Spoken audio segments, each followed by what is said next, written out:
दिव्यांग लोग जो पूर्व में धरना पे बैठे थे, पूर्व में जो सरकार थी फिर सरकार आई है, पिछले बार क्या हुआ और इस बार क्या उम्मीद? जी बिल्कुल, सभी को नमस्कार, जोहार।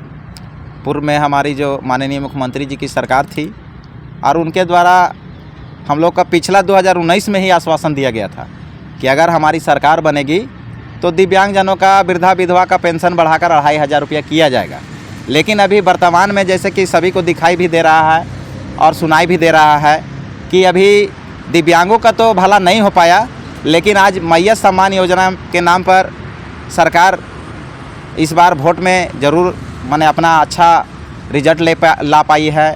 और सरकार लगातार सिर्फ ज़्यादा ध्यान मैया लोगों के पीछे है, जबकि दिव्यांगजन 202 दिनों तक लगातार धरना देकर सांकेतिक रूप से सरकार को बताने का काम किए थे कि हम भी मजबूर हैं, असहाय हैं, लाचार हैं, हमारे बारे में सोचिए। जबकि आपका मैनिफेस्टो में खुद 2019 में ही वादा किया गया था, जिस प्रकार आप अभी इस चुनाव से पहले मैया लोगों से वादा किए कि अगर हमारी सरकार आएगी तो 2500 पेंशन करने का काम मैया लोगों का किया जाएगा, और जिसका कि कैबिनेट में 14 अक्टूबर को कैबिनेट में पास भी कर दिया गया।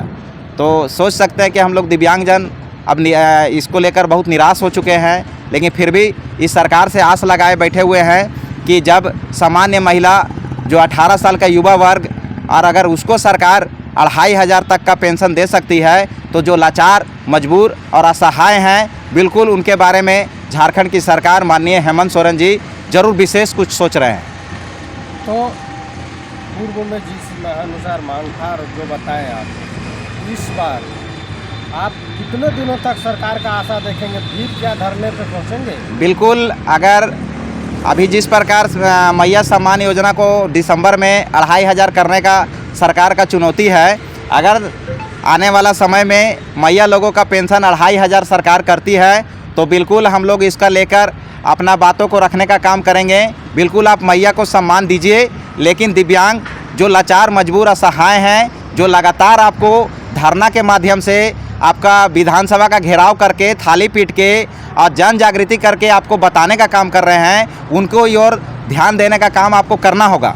अगर दिसंबर तक सरकार हम लोगों के बारे में नई घोषणा करती है और हमारे बारे में अगर नहीं विचार करती है, तो पुनः हम लोग धरना पर जाने के लिए विवश होंगे।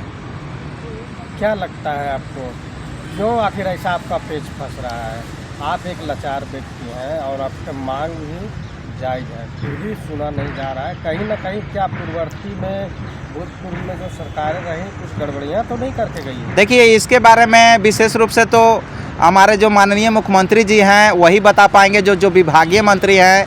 जिस प्रकार हमारा पहले बेबी देवी जो विभागीय मंत्री थी, उन्हीं के पहल के द्वारा मैया सम्मान योजना जब चालू किया जा सकता है और नए पेंशनधारियों को लगभग 57 लाख नए पेंशनधारियों को जब सरकार पेंशन देने का काम कर सकती है, तो हमको तो नहीं लगता कि कोई अड़चन है या कोई रुकावट है या कोई पुरानी सरकार ने इस तरह का किसी भी तरह का कार्य किया है। हमको उम्मीद है कि सरकार जल्द ही मानवता को ध्यान में देकर दिव्यांगों को, लाचार, मजबूर, असहाय लोगों को जरूर आने वाला समय में ध्यान देगी। आप दिसंबर का उनको एक समझिए अल्टीमेटम दे रहे हैं। बिल्कुल। इससे पहले मंत्रिमंडल का भी विस्तार नहीं हुआ है। मंत्रिमंडल का विस्तार होने के बाद क्या फिर आप विभागीय मंत्री और अधिकारियों और मुख्यमंत्रियों से मिलेंगे और इस पर कुछ बात विचार आप करेंगे? बिल्कुल। अभी जिस प्रकार सरकार के द्वारा भी हम लोग को मीडिया के माध्यम से पता चला है कि इधर आपका 8 से 10 दिन के अंदर में मंत्रिमंडल का विस्तार हो जाएगा, और हम लोग उसके बाद पुनः, ऐसे तो अभी भी हम लोग का प्रयास है कि माननीय मुख्यमंत्री जी से मिलकर और राज्यपाल, महामहिम राज्यपाल महोदय से मिलकर दोबारा अपनी बातों को रखें, और जल्द से जल्द हम लोग मिलने के प्रयास में भी हैं। और आने वाला समय में अगर मंत्रिमंडल का विस्तार होता है और हमारे विभागीय मंत्री जो भी बनेंगे, हम लोग पुनः प्रतिनिधिमंडल बनकर जाकर मिलने का काम करेंगे। क्या इस बार आप आर पार का लड़ाई करेंगे?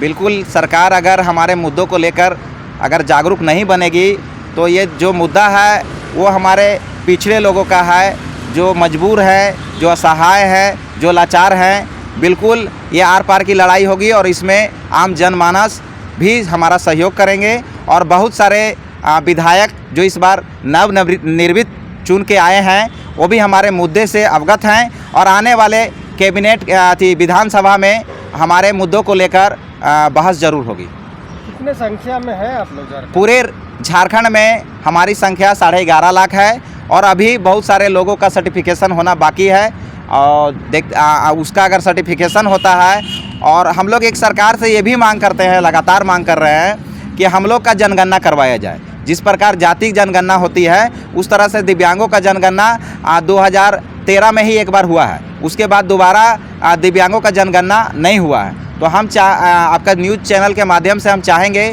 कि सरकार दिव्यांगों का जनगणना भी करवाए। आप संख्या बल जो बताया इसमें महिलाओं की संख्या कितनी है? देखिए, हम लोग का जो ये संख्या बल हम जो बता रहे हैं वो सरकार का खुद का आंकड़ा है जो पेंशनधारियों का है। तो अब वो पेंशन का लिस्ट निकाल कर देखना होगा कि उसमें महिला और पुरुष का संख्या क्या है। तो सरकार तो बोल रही है कि हम जाति जनगणना पे एग्री हैं, लेकिन कहीं ना कहीं केंद्र सरकार के ऊपर कहीं ये मामला जाके लटका है, तो क्या कहेंगे? देखिए कि हमारा कहना कि सभी मामले में केंद्र का हस्तक्षेप सही नहीं है, लेकिन बहुत से मामले केंद्र के हाथ में होते हैं।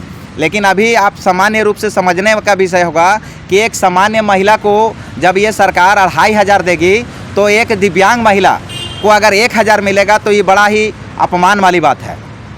अच्छा, ये जो अभी मैया सम्मान योजना जो दिया जा रहा है, क्या दिव्यांग महिलाओं या जो भी 20 साल से ऊपर है, 18 साल से ऊपर, उन लोग को दिया जा रहा है? नहीं, बिल्कुल नहीं मिलेगा उनको, क्योंकि जिसको पहले से पेंशन का लाभ मिल रहा है, जैसे दिव्यांग पेंशन अगर वो ले रहे हैं या विधवा पेंशन अगर वो ले रहे हैं, तो उनको दोबारा कोई पेंशन लेने का हक नहीं रहेगा। उनका आधार वहाँ पे यूज किया गया है। तो इसी वजह से जो दिव्यांग लोग हैं और विधवा लोग हैं उनको ये मैया सम्मान योजना का लाभ नहीं मिल पा रहा है। अपना परिचय बताइए। जी, मेरा नाम ओम प्रकाश चौहान है और मैं धनबाद से हूँ और झारखंड दिव्यांग आंदोलन संघ से मैं प्रदेश अध्यक्ष हूँ।